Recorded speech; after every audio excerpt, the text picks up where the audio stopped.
Hello guys, welcome back to our YouTube channel. Today we are going to discuss about freestyle jobs versus pipeline jobs. What are the key difference between these two jobs? Why we prefer pipeline jobs ahead of freestyle jobs? This is a really important topic in prospect of your interviews.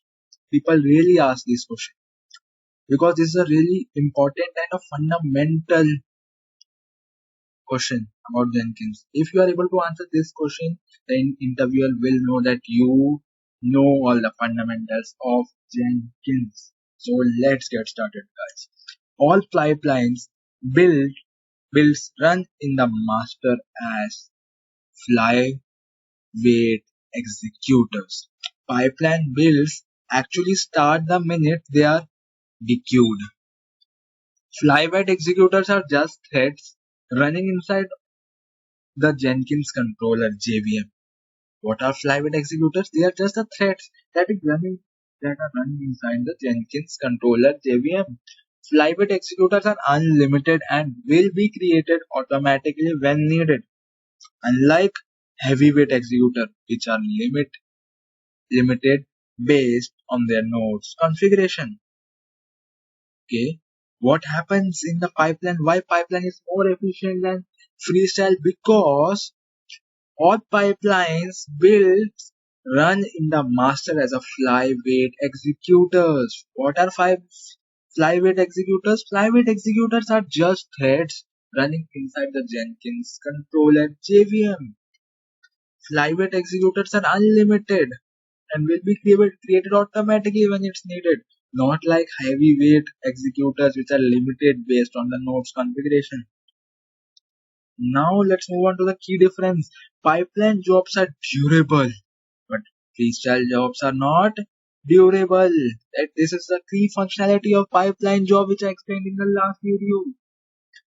Next difference is it is complex to manage code in the freestyle project as compared to pipeline jobs. And the third difference is pipeline jobs are more efficient and extensive as compared to freestyle jobs. Whenever someone asks you what is the difference between freestyle and pipeline, start with the key differences, the functionalities of pipeline jobs. Then tell them about pipeline jobs because pipeline jobs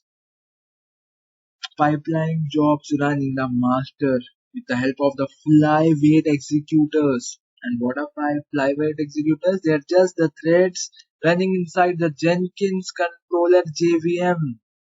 They're automatically created when needed, not like heavyweight executors. That is the main reason that they are efficient, they are extensible. Okay guys, let's meet up in the next video guys. I hope learned you have learned this concept. You are really clear with the difference between freestyle and pipeline. Now if anyone asks you what is the difference between freestyle and pipeline, why pipeline is more preferred, why pipeline is more efficient, you can tell them this is the reason why I have underlined this word flyweight executor. Tell them about a flyweight executor, they will come to know that yeah, this guy has fundamental knowledge, he's really clear with the fundamentals of Jenkins jobs. Thank you guys, let's meet up in the next video with a new concept, new video. Hit the like button, hit the subscribe button.